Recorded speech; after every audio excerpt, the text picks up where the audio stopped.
किताब देखने नाम तक नहीं मालूम है। और जब वो आए तो सारे वजू दिखा। लोगों ने कहा हुजूर क्या बात है? कहा क्या मसला है सुनो। तो कहा नाम पूछना था। तो कहा नाम सुनो, सैयदा ज़ैनब हुजूर की बेटी है, सैयदा उम्मे कुलसूम हुजूर की बेटी है, सैयदा रुकैया हुजूर की बेटी है, सैयदा फातिमा हुजूर की बेटी है। इतना कहा। कहा तो फिर किताब देखने क्यों गए थे जब आपको मालूम था? कहा नादान किताब देखने नहीं गया था, बल्कि मुस्तफ़ा रज़ा का दिल ये चाहता है कि जब नबी की बेटियों का नाम लिया जाए तो पहले वजू कर लिया जाए। ये है तक़वा मुफ्ती आज़म हिंद का। अरे तक़वा देखना हो तो बरेली के इमाम अहमद रज़ा के बेटे का देखो, और फतवा देखना हो तो हुजूर ताजुश शरिया का देखो। खूब, सुभान अल्लाह, सुभान अल्लाह, बहुत खूब। ताजुश शरिया का फतवा देखो और वो नाम। ये कहते नहीं, ये मैंने कहा अच्छा ये बताओ करबला में कितने शहीद आए भाई?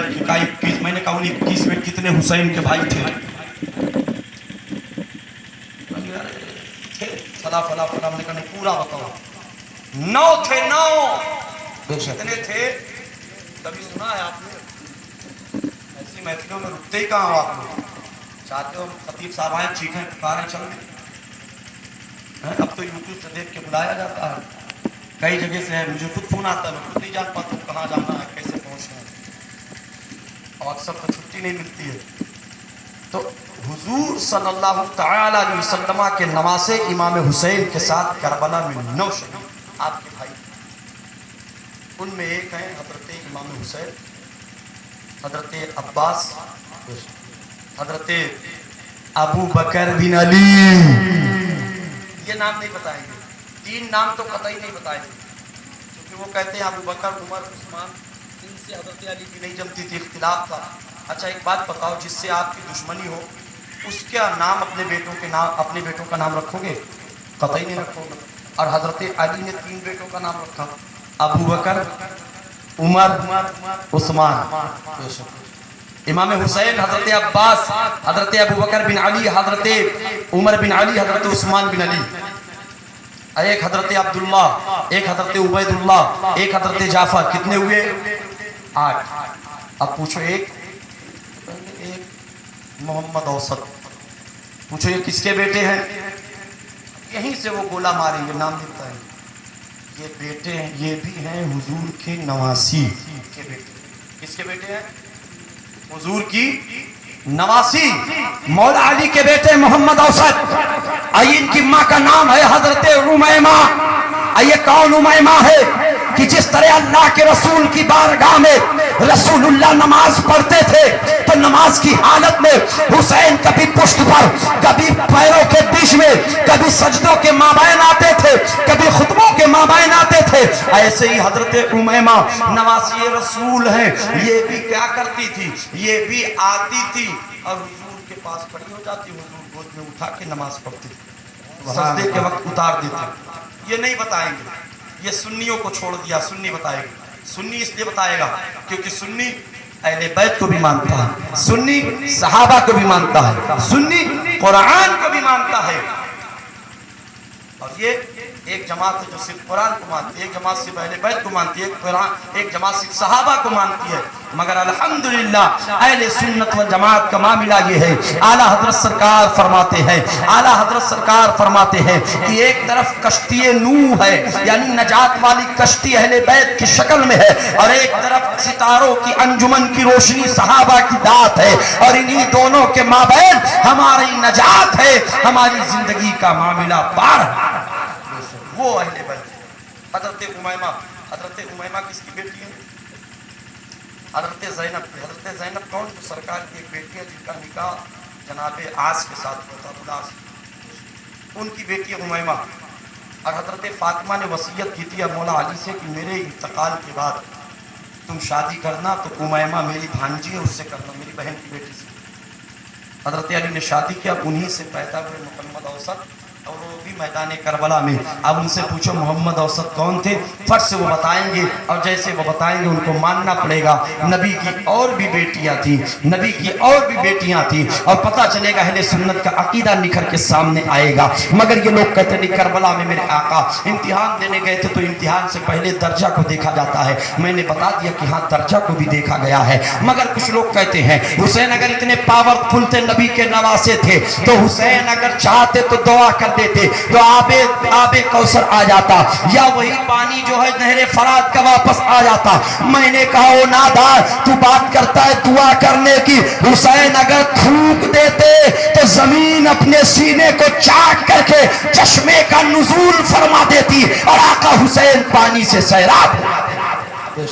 آپ سوچ رہے ہوں گے کیسے تھوک دیتے, تو کیا پانی آ جاتا؟ ہاں پانی آ جاتا.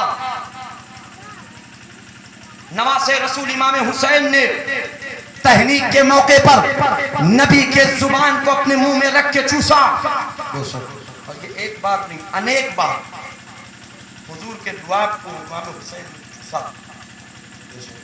انیک بار, ایک بار نہیں کئی بار.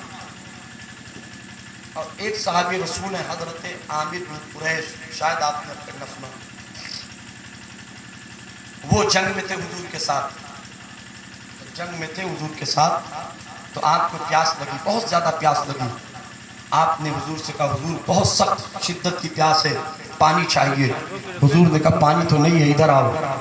اپنے قریب بلایا, اپنے زبان کو اس صحابی رسول کے منہ میں رکھ دیا, سبحان اللہ, اور اس صحابی نے اسے محسوس کر لیا. اب اس کا معاملہ یہ ہوا کہ ایک بار نبی کے لعاب کو چوسا ہے, ایک بار نبی کے لعاب کو محسوس کیا ہے, ایک بار نبی کے لعاب سے مستفید ہوئے ہیں وہ صحابی رسول, جس کا نتیجہ یہ ہوا کہ ان کے زندگی میں جب صحابہ کو ضرورت پڑتی اس صحابی کو بلاتے. کب بلاتے؟ آج آپ نل کھدوائیے, نل لگوائیے. کبھی کبھی کہیں کہیں پتھریلی زمین آتی ہے تو کہتے جگہ بدل دو, پانی نہیں مل رہی, جگہ بدل دیتے. کہیں کہیں پانی ملتی ہے تو پانی اچھی نہیں ملتی تو کہتے یہاں کی پانی اچھی نہیں, سارا پانی اسے بدل دو. مگر صحابی رسول کے دور میں جب کنواں کھودا جاتا, اس زمانے میں نل میں کنواں تھا, کنواں کھودا جاتا تو جس جگہ پانی کھارا ملتا اسی عامر بن قریش صحابی رسول کو بلاتے, اور وہ آتے اور آپ سے کہا جاتا اس کھارے پانی میں تھوک دو. ایک بار مصطفیٰ کے لعاب کو لیا تھا, اس کا اثر اتنا ہوا کہ پوری زندگی کھارے پانی میں تھوک دے تو کھارا پانی میٹھا ہو جاتا. اور صرف یہی نہیں, جہاں پانی نہیں ملتا کنواں کھودنے پر آپ کو بلایا جاتا, آپ اس کنویں میں تھوک دیتے. صحابی رسول, یہ صحابی ہیں, صحابی, اور صحابی ہی انہیں بلواتے تھے. تو یہ ایسا عقیدہ صحابی کا ہے, تو جب عقیدہ صحابی کا ہے تو وہابی کا کیسے ہوگا؟ تو میرے آقا عامر بن قریش جہاں کنواں کھودا جاتا پانی نہ ملتا, آپ کو بلایا جاتا, آپ تھوکتے, پھر فاوڑا چلایا جاتا, پانی نکل جاتا. میں نے کہا واقعی تاریخ اسلام کے چیپٹر کو جتنا پڑھتے جاؤ واقعی آصف رضا لاجواب ہوتے جاؤ. میرے ذہن نے بتایا او نادان ذرا دیکھ, جو لوگ کہتے ہیں حسین پیاس سے تڑپ رہے تھے, حسین بھوک سے تڑپ رہے تھے, ابے نادان ایک بار ایک صحابی نبی کے لعاب کو لے لے تو پوری زندگی پانی زمین پر تھوکے تو زمین پانی اگل دے. میرا حسین جو ایک بار نہیں کئی بار نبی کے لعاب کو لیا, اگر میرا حسین اپنے لعاب کو تھوک دیتے تو زمین سینہ چاک کر کے اور پانی کا قمقمہ لگا دیتی اور پانی سے سارے 72 نفوس قدسیہ سیراب ہو جاتے. بے شک سبحان اللہ. مگر میرے آقا وہاں امتحان دینے آئے تھے, جنگ کرنے نہیں آئے تھے. تو مجبور کیا گیا کربلا میں آؤ.